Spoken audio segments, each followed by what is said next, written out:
Okay, good afternoon, everyone.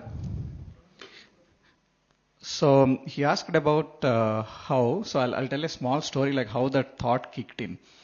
So I got married in 2021 January during COVID time. Then I think Budha CEO was picking up more and more activities during that time. So one day I had a call with Vani madam. She said, "Come back to Bangalore." I was staying at my hometown. Okay, so she said, "Come back to Bangalore. We need to be helpful to whatever activities we are doing in the foundation." So then we shifted to Bangalore in April, and then immediately second lockdown started. So 1 week into that, my wife was so scared that we were unable to stay at home. So then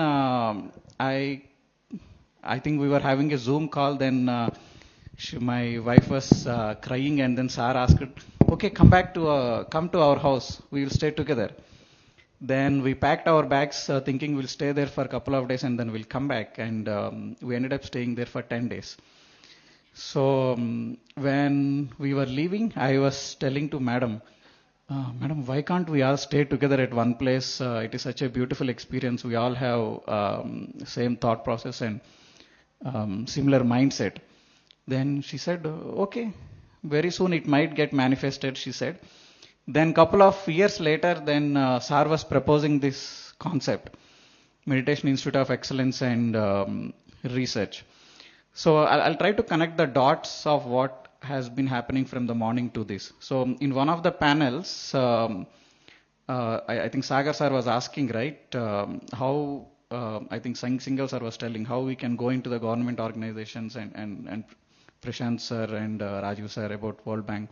So how do you think we can go? How many people we actually need? Do you think what we are having is enough to scale to that extent? No. So one of the first motto of the Meditation Institute of Excellence is to become a factory of coaches, well-trained, certified professional coaches who can go into, who can get infused into all kind of institutions and work with policy makers and can bring out that change, whether it could be in the education or health or any vertical of the government. So that is one aspect. We will be doing these courses round the clock, and the institute becomes a factory of where more and more coaches gets produced. And now we'll have a research facility on a control group of people where we want to collect the data. So we cannot just like that go to the government and propose, right? We that has to be backed up with the data. So we would like to have a world-class research institute over here where we collect a lot of samples and then go on to propose, so that it will be very useful to create the policies. And yes, round the clocks we'll be having the AMRs, all those things. Right now we are having at Pyramid Valley, Rishikesh, at many places. We would like to have them in-house. And most importantly, like what I asked Madam, so 40 of us at least want to stay together who are having this service as top thing on top of their mind. We'll be staying there as a community. So actually after I became father, I felt this is very useful, because now it was so difficult. Sometimes I feel so difficult to be with my kid all the time.